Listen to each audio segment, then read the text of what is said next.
Hey Waffle Gang, I do hope you are well. My name is Mark and today we're checking out some more Reddit stories. And if you do love a Reddit story, why not consider and like, subscribe, maybe that notification bell too. And let's crack on with today's first story.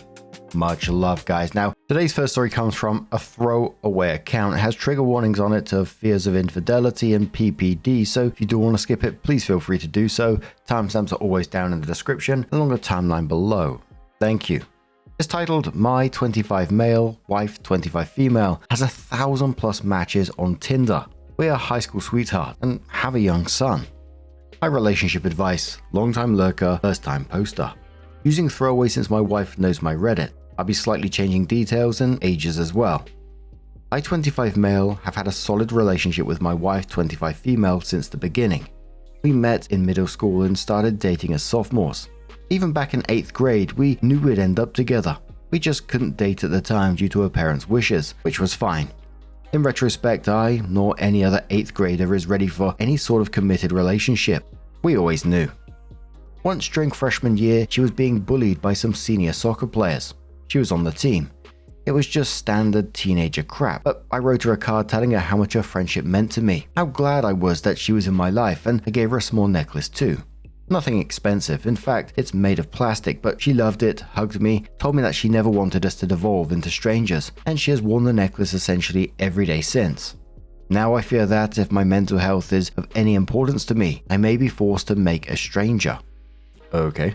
We went to the same college. She followed me to school, something I advised her not to do unless she wanted to go to the institution on its own merits. She insisted she did, and that I had nothing to do with it. Dated throughout, went to parties together, etc.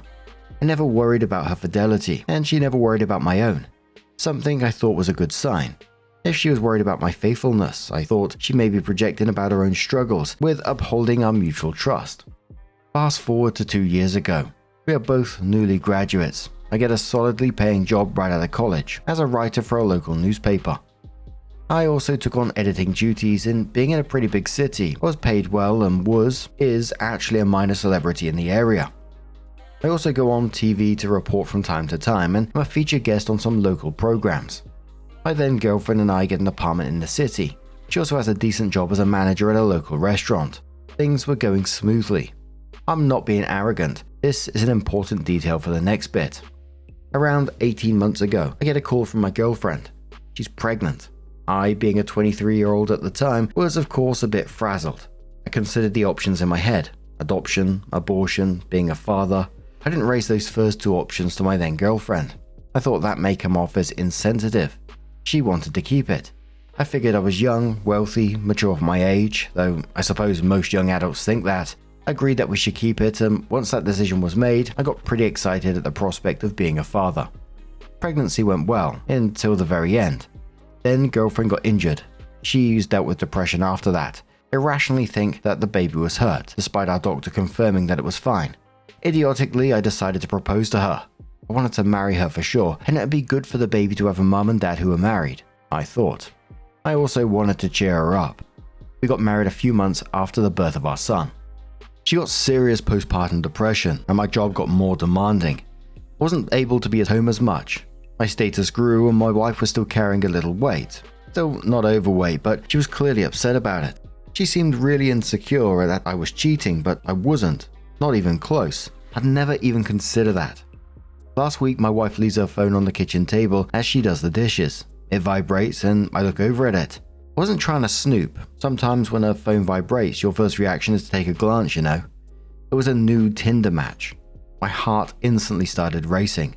But my wife was across the room, so I didn't pick it up to further investigate. I couldn't sleep that night for obvious reasons, and my wife finally knocked out around 1 in the morning. Baby keeps us both up. My curiosity was getting the best of me. I open her phone. We each have our fingerprints registered on the other's phone. She has over 1,000 matches. I didn't dare look at the conversations. It would have killed me. I put the phone down and don't sleep at all at night. It was around a week later and I've probably slept a total of 13 hours since then. I can't eat. When my wife asks what's wrong, I just chalk it up to my work, which is also getting affected. I'm at a loss, Reddit. I can't talk to my friends about this since a lot of them are also close with my wife, and I'm not sure she actually met up with any of the matches, so I don't want to make a big deal over nothing. Sorry for the long post. My mind has been racing forever and I haven't slept. A commenter says to OP, the mind creates so many possible reasons, situations and outcomes. It can be so overwhelming. The truth is so much simpler. Bring up the subject is what is best. Get to the bottom of it. I would say directly. Maybe just be honest and say you saw a Tinder notification pop up on her phone. It's been eating at you ever since. What's really going on here?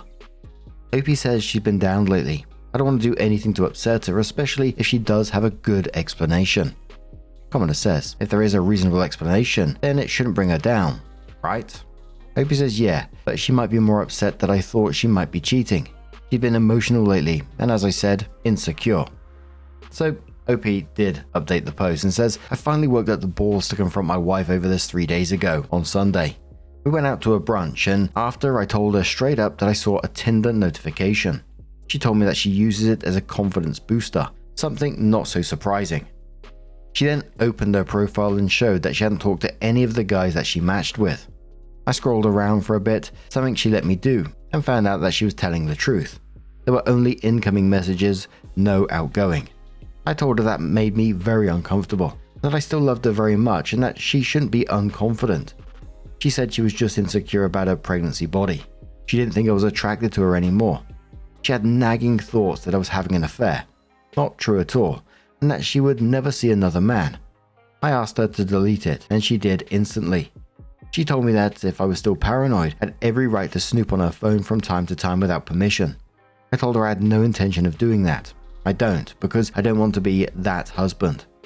We're off to couples therapy, but I think we'll be alright.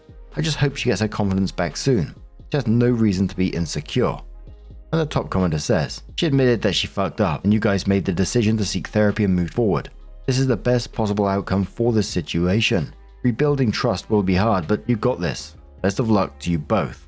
And a lot of people totally understood where the wife was coming from because she was feeling insecure after pregnancy and wanted reassurance that people still found her attractive. But for me, I get where that's coming from, but at the same time, I'd still struggle because let's face it, Tinder is an app that's known for certain things, right? And I know for a fact in my mind, I would literally struggle with that. I get that she has confidence issues, self-esteem issues, etc. Especially after pregnancy, the postpartum depression, the loss of confidence, it can all be real and brutal. I 100% get that, but I would really struggle to move on after that. That wife's been going to Tinder to seek approval from other men, especially with the app itself. I'm glad that they are going to get therapy to try and work on their issues through that, because if I was in that situation, I'd probably need some time to rebuild trust after that as well. And maybe that's a me issue, but what do you guys make of this situation? Let us know your thoughts down in the comments below, and let's move on to another story. Now, our next story came from the legal advice subreddit. It had a trigger warning on it of dementia, so if you do want to skip it, please feel free to do so. And it's from Soul Invictus, who says, neighbor is shit bombing my front yard. Hey all, I have a shitty situation here that I'm hoping to get some advice about. This is in Idaho. My neighbor is shit bombing my front yard. A new neighbor bought a house across the street about 6 months ago. A few weeks back, I was working in the garage when I saw him take his dog directly across the street into my front yard. He let it pee in my yard and then walk straight home. He didn't notice me. My garage is set up as a shop and is pretty busy, and the garage door is up a lot. But this piqued my interest because it's goddamn weird. Now, my wife and I have a dog, so there are a few dog droppings from her that we pick up on a regular basis. My wife had been doing the duty recently. So I asked her if there are more piles than normal. Sure enough, she said there had been a ton for a while now. She figured it was arseholes walking their dogs and letting them crap in our lawn. I figured it was our new weirdo neighbor. It happened again around a week later. I was in the garage as the neighbor took his dog into our lawn. This time the dog dropped the juice and he started to walk away without picking it up. I called out to him, asking him if he needs a plastic bag to pick up after his dog, and he avoided eye contact and scurried back home. I went across the street and knocked on his door. He didn't answer. We set up a security camera to discreetly watch the front lawn, and I kept an eye out for when he was next out in his yard so I could talk to him. I reviewed the footage over the next few days, and sure enough, he was consistently taking his dog to do the deed in our yard. Why our yard? No clue. We've never had any interaction with this guy whatsoever. The next time I saw him walk into his car, I confronted him. I simply told him that I knew he was taking his dog to shit in our yard, and if I caught him doing it again, I'd call the police to report him for trespassing. He denied doing it, claiming it must be other neighbors, got in his car and drove away with me standing in his driveway. So I reviewed the footage from the last few days. Dude is not walking his dog into my yard anymore. He's letting his dog shit in his yard. He then scoops it up, walks across the street, and tosses it into my yard with a shovel. What the absolute fuck? How do I even begin handling this? Update. I'll be sure to post updates, so please stop PMing me or replying to my comments and post history outside of this sub, asking me to do so or suggesting I shitbomb them back. My wife noted that what we think might be his kid comes around most weekends. In the interest of remaining neighborly and with the possibility neighbor dude might be losing his mind, we're going to talk with them before luring up or involving the fuzz. Updates forthcoming. The fuzz. Now, I guess from the trigger warning, it's going to be going down some sad path at this point, but OP didn't know that at the time, obviously. And what a wild situation that would be to go through. It's one thing to let your dog be crapping on someone's lawn, but then he's scooping it up from his own garden and then throwing it into theirs with a shovel. I think anyone would be absolutely raging by that point, but OP's got the video evidence. You confronted him and he seems to still be doing it. Most people would be halfway to calling the police or a solicitor at this point, and I imagine OP's on the legal subreddit. That's the way it's going to go.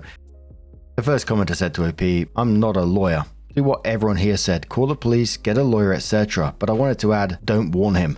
Don't confront him and tell him you're sick of it and you're making good on your threat to call the police. Blindside him so he's not suspecting it when they arrive. It's not like there's much you could do anyway, considering you have video evidence, but it's still better not to warn him." And another commenter said, "Option 1. You take the video to small claims and ask for 5k, the statutory limit for vandalism, pain and suffering. You'll get it and he'll be embarrassed as heck. Option 2. If you live in a one-party consent state, or if it's not illegal for you to record other folks with your cameras, you can post it on Nextdoor and ask, does anyone know this person? Option 3. Take the video to the police and press criminal charges for vandalism and trespassing. Option 4. All of the above." And as I said, all the comments were pretty much going down that path. But it was around 18 months later that OP came back in and said, "Hi everyone, remember me? I sure forgot about you, but not intentionally. Please accept my sincerest apologies. My wife and I have been on all sorts of adventures, moving out of state, living in an RV with too many cats, a meth-crazed former friend going on a rampage, and delirious dad dementia drama. It's been a wild ride. You can thank everyone's new best buddy, COVID-19, it was around that time, for providing me with the time, aka being in quarantine, to remember to get on this. A shout out goes to a couple of remain unnamed redditors for poking at me to finally update. The shit-bombing neighbor situation ended up having a different resolution than we could have ever imagined. And as you may or may not remember, we were planning on talking to his kids.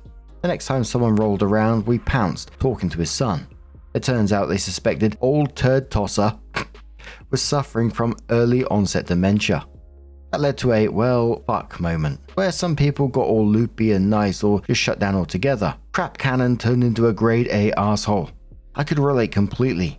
My father also suffers from dementia, and just like Feces Flinger, he was gone enough to be a huge fucking nuisance for anyone unfortunate enough to be around him, but not far enough for the kids to get guardianship. Just like us, they were waiting for the shit to hit the fan, pun intended, so the authorities would step in. An evaluation could be done, and they might get some legal leverage on their dookie dumping daddy's bad behavior. So we set up a camera on that part of our yard and waited until he did it again. He never dumped shit in the yard again. We're guessing the son talked to him, but he did take his dog over to drop a juice in our yard. Evidence in hand, we called the police, kept it to just the facts. Thanks, Joe Friday, and hoped they'd do something. They talked to shit baskets, he promised to knock it off, and you know what? He actually stopped. We moved shortly thereafter and heard a few months later from the new tenants, they're friends of ours, that his property is for sale, so I'm guessing the kids finally got him the help he needs. Everyone hugged now. Happy ending.